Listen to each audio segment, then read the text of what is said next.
السلام علیکم ورحمۃ اللہ وبرکاتہ۔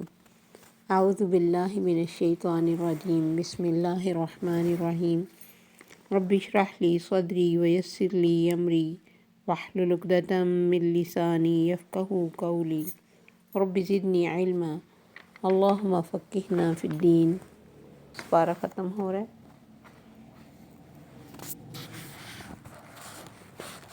ان المنافقین، بے شک منافق، یخادعون اللہ وہو خادعہم، دھوکہ دیتے ہیں اللہ کو اور وہ دھوکہ دینے والا ہے ان کو۔ وَإِذَا قَامُوا إِلَى الصَّلَاةِ، اور جب کھڑے ہوتے ہیں نماز کی طرف، قاموا کسالی، کھڑے ہوتے ہیں سستی سے، یراؤون الناس، دکھاوا دکھاتے ہیں لوگوں کو، وَلَا يَذْكُرُونَ اللَّهَ إِلَّا قَلِيلًا، اور نہیں ذکر کرتے اللہ کا مگر بہت تھوڑا۔ مذبذبین بین ذالک، ڈاواں ڈول ہیں، تذبذب میں ہے اس کے درمیان، لا الہ ہؤلاء، نہ طرف ان لوگوں کے، ولا الہ ہؤلاء، اور نہ طرف ان لوگوں کے۔ ومن یضلل اللہ، اور جسے بھٹکا دے اللہ، فلا تجد لہ سبیلا، تو ہرگز نہیں تو پائے گا اس کے لیے کوئی راستہ۔ یا ایہا الذین آمنوا، اے لوگو جو ایمان لائے ہو، لا تتخذوا الکافرین اولیاء من دون المؤمنین، نہ بناؤ کافروں کو دوست سوائے مومنوں کے۔ اتریدون، کیا تم چاہتے ہو، ان تجعلوا للہ، کہ تم بنا دو اللہ کے لیے، علیکم اپنے ہی خلاف، سلطانا مبینا، واضح ثبوت۔ ان المنافقین فی الدرک الاسفل من النار، بے شک منافق آگ کے نچلے درجے میں ہوں گے، ولن تجد لہم نصیرا، اور نہ پائیں گے اپنے لیے کوئی مددگار۔ یہ میرا خیال 145 تک ہی رہنے دیتی ہوں، زیادہ ہو رہا ہے۔ تو اللہ تعالیٰ نے پہلے اس بارے میں بھی بالکل یہی لفظ کہا تھا کہ جو منافق ہیں، یخادعون اللہ والذین آمنوا، ایمان والوں کو اور اللہ کو دھوکہ دیتے ہیں، وما یخدعون الا انفسہم، اور نہیں وہ دھوکہ دیتے مگر اپنے آپ کو۔ یہاں بھی اللہ تعالیٰ کلیئر فرما رہے ہیں، ان المنافقین یخادعون اللہ، وہاں تو صرف سمٹم کے ذریعے بتایا تھا، یہاں منافقوں کو ساتھ کہا بھی کہ یہ دھوکہ دینے والے ہیں اللہ کو، حالانکہ یہ نہیں ان کو نظر آ رہا کہ وہ ان کو دھوکے میں ڈالے ہوئے ان کی حرکتوں کی وجہ سے۔ خدع کا مطلب ہے خاد العین، کپڑے کو دوہرا کر کے ایک حصہ چھپا لینا، یعنی اپنی جو فیلنگز ہیں، جو اپنے اندر احساسات ہیں، ان کو ظاہر نہ ہونے دینا، اور جو ڈبلنگ ہے اس کو بھی ظاہر نہ ہونے دینا، جہاں جانا وہیں کے بن جانا، انہی کی پسند کی باتیں کرنا، انہی کی پسند کا بیہیو کرنا۔ تو اللہ فرماتے ہیں دھوکہ دینے والے ہیں، اور یہ کافروں سے بھی برا ان کو عذاب ہوگا۔ کیوں؟ کیونکہ کافر جو ہوتا ہے نا، واضح ہوتا ہے، بس اللہ کو نہیں مانتا، کسی چیز کو نہ ماننے والا، وہ جو بھی ہے کلیئر کٹ ہے۔ یہ نہ مسلمان ہیں اور نہ غیر مسلم بنتے ہیں، دونوں طرف اپنا پاؤں رکھتے ہیں اور دونوں طرف کے فائدے اٹھانے چاہتے ہیں۔ اس لیے اللہ نے فرمایا کہ اللہ کا ان کو دھوکہ، انہیں سمجھ ہی نہیں آتی ہم کر کیا رہے ہیں، اپنے کاموں کو بڑی اپنی اسمارٹنیس سمجھتے ہیں اور بڑے خوش ہوتے ہیں لوگوں کو دھوکہ دے کے، کسی کو پتہ بھی نہیں چلا، دوسروں کے ہمدرد بنتے ہیں، تعریفیں کرتے ہیں اور بڑے بڑے کام بھی کر جاتے ہیں۔ یہ نہیں کہ کام نہیں کرتے، بیٹھے صرف باتیں کرتے، نہیں، بہت کھپ بھی لیتے ہیں کسی کے لیے اچھا بننے میں، بہت خرچ بھی کر لیتے ہیں کسی کی نظر میں اچھا بننے کے لیے۔ اس لیے یہ دھوکہ ہے، بہت پیسہ بھی خرچ کریں گے، کھپیں گے بھی، لیکن پائیں گے کچھ نہیں، نہ تو دنیا میں مہمان نوازی کر کے اگر دھوکے سے کی ہوئی ہے اس کا کوئی اجر ملے گا، نہ کسی کی خیر خواہی کر کے جو دھوکے کے لیے کی ہے اس کا کوئی اجر ملے گا، حالانکہ یہ ساری جو نیکیاں ہیں بڑا اجر پانے والی۔ کسی کا اچھا سوچنا، کسی کے لیے اچھا کرنا، کسی کے لیے دل کو صاف کرنا، کسی کی خدمت کرنا، مہمان نوازی کرنا، محبت کرنا اور اچھی بات پہ اپریشیٹ کرنا، یہ تو اچھا ہے، لیکن ان اچھائیوں کا انہیں کوئی اجر نہیں ملے گا، کیونکہ یہ دھوکے کے لیے سب کچھ کرتے ہیں۔ تو بڑی بڑی نیکیاں بھی بے معنی ہو جاتی ہیں اگر انسان کی سوچ اور نیت اچھی نہ ہو۔ آگے اللہ تعالیٰ نے ان کی کچھ نشانیاں بتائیں، فرمایا وَإِذَا قَامُوا إِلَى الصَّلَاةِ قَامُوا كُسَالَىٰ۔ بڑی نشانی یہ ہے کہ نماز کو دل ہی نہیں کرتا۔ کسل مندی اردو کا لفظ ہے، اسی سے یہ کسالہ ہے، اس سے نکلا ہوا ہمارا لفظ، اور یہاں سستی کے مارے بھی میں نے مطلب بتایا، تو دل نہیں کرتا۔ آپ نے فرمایا منافق پر سب سے بھاری فجر اور عشاء کی نمازیں ہیں، اگر یہ ان کا ثواب جان لیتے گھسٹ کر پہنچتے، یعنی جب پتہ بھی لگ جائے تب بھی مانتے نہیں، ان کو یقین آ جاتا تو گھسٹ کر اپنی سرین کے بل پہنچتے۔ پھر آپ نے فرمایا منافق کی نماز یہ ہے کہ بیٹھا سورج کو دیکھتا رہتا ہے کہ ابھی بڑا ٹائم ہے، اور جب سورج شیطان کے دو سینگوں کے درمیان آ جاتا ہے تو اٹھ کر 4 ٹھونگے مارتا ہے، اور اس میں اللہ کو کم ہی یاد کرتا ہے۔ پھر آپ نے وہ جو پہلے میں نے حدیث بتائی، منافقوں پر کوئی نماز صبح اور عشاء کی نماز سے زیادہ بھاری نہیں، اس میں مزید ایک جگہ ایڈیشن ہے یہ کتاب بخاری میں، کہ میرا ارادہ تھا کہ میں مؤذن سے کہوں وہ تکبیر کہے اور کسی کو لوگوں کی امامت کا حکم دوں اور آگ کا شعلہ لے کر ان لوگوں کے گھروں کو جلا دوں جو ابھی تک نماز کے لیے نہیں نکلے۔ آپ نے فرمایا تم قیامت کے دن اللہ کے ہاں بدتر اس شخص کو دیکھو گے جو 2 رخا ہوگا، ان کے پاس آئے تو ان کی سی کہے، ان کے پاس جائے ان کی کہے، اور یہ بخاری کی حدیث ہے کتاب الادب میں سے۔ تو اللہ فرماتے نشانی کیا ہے؟ نماز میں کسل مندی، سستی، اور دوسری یراؤن الناس، دکھاوا دکھانے کے لیے کرتے ہیں ساری بڑی بڑی نیکیاں۔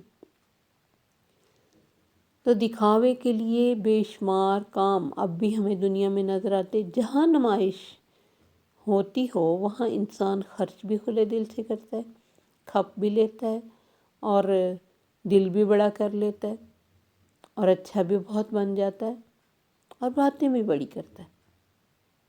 دکھاوے کے کام سارے ایسے کام جن میں اللہ کے علاوہ کوئی جانتا نہ ہو، اس میں لوگوں کا بہت کم کنسرن ہوتا ہے۔ مثلاً آپ دیکھیں شادی بیاہ کی تمام رسومات جو چلی ہوئی ہیں، یا لباسوں پہ جو اتنا خرچ ہوتا ہے، یا پھر ڈیکوریشن اور سٹیجز پہ اتنا خرچ ہوتا ہے، میک اپ پہ اتنا خرچ ہوتا ہے، پیکنگز پہ اتنا خرچ ہوتا ہے، گفٹس کی پیکنگ میں، پیچھے کیا سوچ ہے؟ میرے جیسی چیز کسی کی نہ ہو اور میرے جیسا خرچ کسی نے نہ کیا ہو، بس دکھاوا اور نمائش۔ تو یہاں یہ ہم نے پیچھے حدیث میں آپ کو سنا چکی ہوں کہ نبی صلی اللہ علیہ وسلم نے فرمایا قیامت کے دن سب سے پہلے جس کا فیصلہ ہوگا وہ شہید ہوگا، پھر ایک جگہ فرمایا عالم ہوگا اور سخی ہوگا۔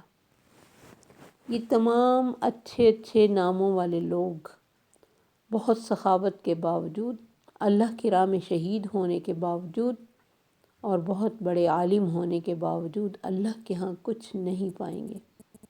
کیوں؟ لوگوں کے دکھاوے کے لیے کام کیا ہوگا۔ آپ نے فرمایا ریاکاری تو شرک اصغر ہے، چھوٹا شرک ہے۔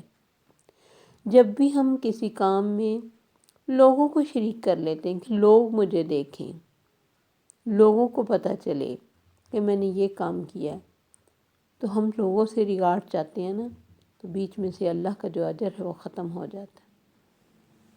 تو اللہ فرماتے ہیں دکھاوا دکھانے کے لیے نماز کو پڑھتے بھی ہیں کسی کے سامنے تو لمبی، اکیلے پڑھتے ہیں تو ٹھونگے مارتے ہیں، اور بدترین چور کیا ہے؟ نماز کا چور، سجدہ رکوع بھی پورا نہیں کرتا، ایک سجدے سے سیدھا ہو کے بیٹھتا نہیں ہے، دوسرا سجدہ۔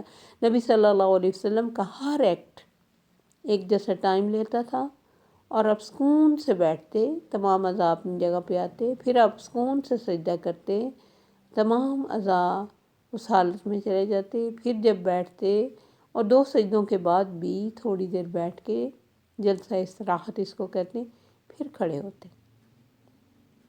اطمینان تو نماز کا رکن ہے، اس لیے اللہ نے فرمایا نا وَلَا يَذْكُرُونَ اللَّهَ إِلَّا قَلِيلًا، اللہ کو تو بہت تھوڑا یاد کرتے ہیں، زیادہ سوچ تو ان کاموں کی ہوتی کہ کوئی ہمیں دیکھ رہا ہے، ٹائم بھی اس کے لیے لگاتے ہیں۔ مُذَبذَبِينَ بَيْنَ ذَلِكَ، اردو کا لفظ ہے تذبذب، ڈاؤٹ فل رہنا، ڈاواں ڈول ہیں، نہ ان لوگوں کی طرف ہیں نہ ان لوگوں کی طرف، ادھر آتے ہیں تو ادھر کی فکر پڑی ہوتی، ادھر آتی ہیں تو ادھر کی فکر پڑی ہوتی۔ مقصد کیا؟ دنیا کا فائدہ، دونوں طرف سے فائدہ لینا چاہتے ہیں، ایسا ہوتا نہیں ہے۔ حضرت عمر کہا کرتے تھے کہ آخرت اور دنیا تو 2 سوکنوں کی طرح ہیں، ایک کو خوش کرو کہ دوسری ناراض ہوگی۔ تو کبھی بھی انسان صرف اللہ نے آخرت کی طرف لگنے کا حکم نہیں دیا کہ دنیا میں کسی چیز کا تم حق نہ دو، بیوی کا، اپنے جسم کا، اپنے بچوں کا، اپنے ماں باپ کا، بہن بھائیوں کا، کبھی نہیں کہا۔ اور نہ ہی یہ کہا کہ ان میں پڑھ کے تو آخرت کو بھول جاؤ۔ ہمارا دین بیسٹ بیلنس دین ہے۔ تو یہ ڈاما ڈول لوگ ہیں جو کہ صحیح کام نہیں کرتے، سکون بھی نہیں ملتا، کبھی ادھر کبھی ادھر لڑکتے رہتے ہیں۔ وَمَن يُضْلِلِ اللَّهُ فَلَن تَجِدَ لَهُ سَبِيلًا، اور جسے اللہ بھٹکا دے اس کے لیے تم کوئی راہ نہیں پا سکتے میرے نبی۔ یا ایھا الذین آمنوا، آگے فرمایا کافروں کو دوست نہ بناؤ، مومنوں کے علاوہ کسی سے دوستی نہ کرو، کیونکہ جیسی دوستی ہوتی ہے ویسا انسان ہو جاتا ہے۔ اور اگر ہم ایسے کام کریں گے جس سے ہم اپنی ہمدردیاں، اپنی محبتیں کافروں سے شو کریں گے تو پھر اللہ کے لیے پکڑنے میں کیا آر ہے؟ اسی لیے اللہ فرماتے تم کیا چاہتے ہو اللہ کو اپنے خلاف کلیئر ثبوت دے دو تاکہ وہ پکڑے تو تم کوئی بات بھی نہ کر سکو۔ اللہ کو ثبوت کی ضرورت نہیں ہے، لیکن اگر انسان ایکٹ ہی ایسے کرے، اس کی محبتیں ہی دوسروں کے ساتھ ہوں جن کو اللہ کے ساتھ کوئی لنک نہیں، جو اللہ کو پہچانتے نہیں، اللہ کو جانتے نہیں، اللہ کے انکار کرنے والے ہیں۔ انسان کو محبت اسی سے ہوتی جیسا وہ ذہن رکھتا ہے۔ جسے اللہ سے محبت ہے وہ اللہ کے دشمنوں سے کیسے محبت کر سکتا ہے؟ جسے نبی سے محبت ہے وہ سنت پر عمل نہ کرنے والوں سے کیسے محبت کر سکتا ہے؟ یہ تو بالکل اپوزٹ چیزیں ہیں۔ انسان کو لائک مائنڈ لوگ ہی اچھے لگتے ہیں، اور اگر کسی کی مسلمان ہونے کے باوجود کافروں سے دوستی ہے تو سمجھو اس کا اللہ سے لنک کوئی نہیں ہے، وہ صرف باتوں کا ہی ہے، منافق ہے۔ تو اللہ کے لیے کلیئر دلیل ہوگی ان کو پکڑنے کی۔ آگے اللہ تعالیٰ نے فرمایا ان المنافقین فی الدرک الاسفل من النار، منافق تو سب سے نچلے درجے میں ہوں گے آگ کے۔ جس طرح جنت کے درجات ہیں اس طرح جہنم کے بھی درجات ہیں، اور بہت سارے اس کی جو نام ہے وہ قرآن میں بھی آتے ہیں، جیسے سقر ہے، سعیر ہے، زمہریر ہے۔ اس طرح یہ جہنموں کے لیے درک الاسفل کا نام لیا گیا، سب سے نچلا درجہ۔ وَلَن تَجِدَ لَهُمْ نَصِيرًا، ان کے لیے کوئی مددگار نہیں پاؤ گے، کوئی نہیں آئے گا جو ان کی روتے ہوئے چپ کرانے کو، مدد کرنے کو آئے، اس گھڑے سے نکالے جس میں وہ پڑے ہوں گے۔ نہیں، ہر حال میں وہاں جلنا ہی پڑے گا، کیونکہ اللہ کو کلیئر ثبوت دے دیا۔ اب اللہ کی رحمت تم پر کیا آئے؟ تمہاری تو دنیا میں دوستیاں بھی اللہ والوں سے نہیں تھی، تم صحیح کیسے ہوتے؟ تم نے ساری زندگی دنیا کو دھوکہ دیا، بلکہ تم نے خود کو دھوکہ دے لیا تھا۔ تمہیں احساس ہی نہیں ہوا، یہ احساس وہاں جا کے ہوگا کہ میں تو لوگوں کو ورگلاتا رہا، آج خود برباد ہو گیا، اور پھر کوئی مدد کے لیے بھی نہیں آتا۔ دنیا میں تو میرے اتنے ہمدرد بنتے تھے، جیسے کیونکہ جب منافق انسان ہوتا ہے نا اس کو ملتے بھی منافق ہیں، قدرتی بات ہے نا، نہ اس کے دل میں خلوص ہوتا ہے۔ یہ بھی ریز ہوتی ہیں نا انسان کے اندر سے نکلتی ہیں، اچھی ریز ہیں اچھا ایفیکٹ ہوگا، اگلے کی طرف سے بھی اچھی آئیں گی، اور اگر بری ریز ہیں برا ایفیکٹ ہوگا۔ تو جیسی عادتیں ہوتی ہیں ویسے دوست بنتے ہیں، اور جیسی ہمارے اندر سے ریز نکلتی ہیں ویسی ہی دوسری طرف سے ہمارے پاس آتی ہیں۔ تو اس لیے ایسی جگہوں پر بیٹھنے سے منع کیا، ایسے ٹاپکس پہ، ایسے لوگوں کے ساتھ، ایسی جگہوں پہ جو آپ کو دین سے دور کر دیں، کیونکہ یہ دین سے یہ دوری اور لوگوں کو دھوکہ دینا یہ کامیابی نہیں ہے، درکل اسفل ہے، بہت بڑی ناکامی ہے، جہاں کوئی مددگار کے لیے نہیں آئے گا، کوئی آواز بھی نہیں سنے گا۔